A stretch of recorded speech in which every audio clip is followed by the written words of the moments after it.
जुमे की नमाज के बाद लोग इकट्ठा हुए।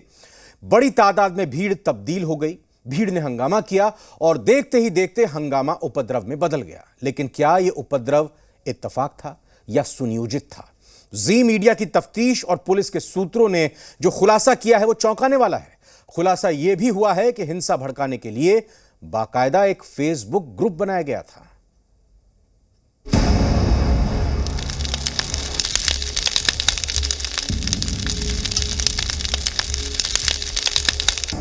उपद्रव के पीछे वासेपुर गैंग का हाथ। सुनियोजित तरीके से हुई रांची को जलाने की साजिश।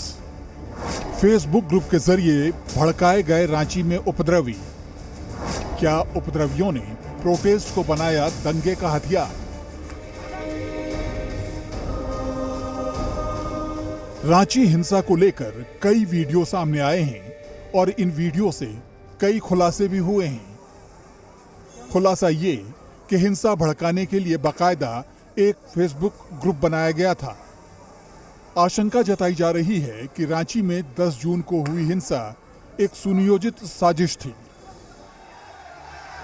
रांची की सड़कों पर यह उन्मादी भीड़ एक प्लानिंग के तहत उतारी थी। सूत्रों के मुताबिक एक फेसबुक ग्रुप के जरिए हिंसा की प्लानिंग की गई। फेसबुक ग्रुप का नाम वासेपुर गैंग रखा गया। इस ग्रुप के जरिए ही हिंसा के लिए भीड़ जुटाई गई थी। रांची पुलिस की इस जांच में इस बात का खुलासा हुआ है। पुलिस अब फेसबुक ग्रुप के एडमिन की तलाश में जुटी है।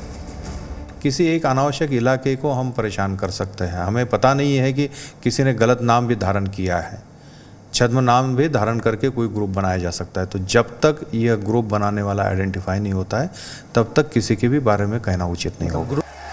रांची में हिंसा की स्क्रिप्ट पहले से तैयार हो चुकी थी और इसका सूत्रधार है एक ऐसा शख्स जिसने सबसे पहले वासेपुर यूथ नाम का एक ग्रुप बनाया और उसमें शहर के युवाओं को जोड़ता चला गया।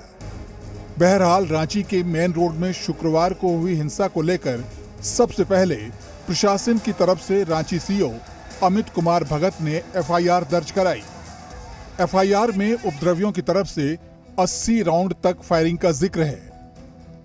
ऐसा प्रतीत होता है कि पीछे से कुछ उपद्रवी तत्व थे जिनकी मंशा बिल्कुल स्पष्ट थी कि हमें उपद्रव करना है, और इसी निमित्त ऐसा प्रतीत होता है कि लोग बातें बढ़ गई, क्योंकि हमारे सामने ही डीसी सर, डीआईजी सारे लोगों ने रिक्वेस्ट किया था, पर उनके द्वारा ये बातें सुनी नहीं गई थी। हिंसा में शामिल उपद्रवियों पर पुलिस ने शिकंजा कसना शुरू कर दिया है।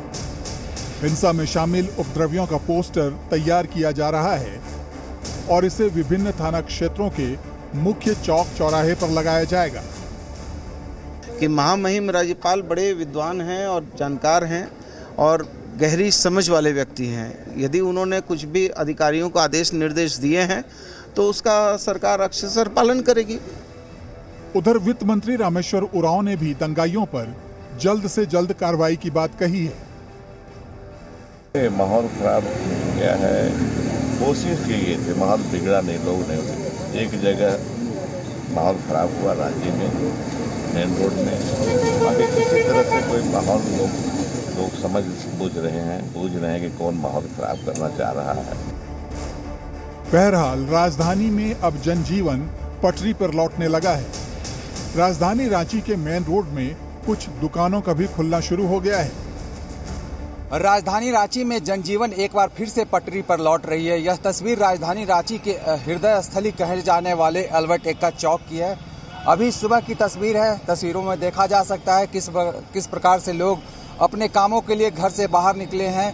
राजधानी रांची की इसी मेन रोड में बीते शुक्रवार को बवाल यानी हिंसक झड़प हुई थी, जिसके बाद बैरिकेडिंग कर दी गई थी। आना जाना प्रवेश वर्जित कर दिया गया था, लेकिन कल यह पूरी तरह से रोड खोल दिया गया। रांची हिंसा प्रकरण में जो खुलासे हुए वो बेहद चौंकाने वाले हैं, लेकिन देखना ये होगा कि आखिर जिस फेसबुक ग्रुप का नाम आया है उसका सूत्रधार कौन है और कानून के हाथ उनके गिरेबान तक कब पहुंचते हैं। रांची से कामरान, चंदन और मनीष मिश्रा की रिपोर्ट।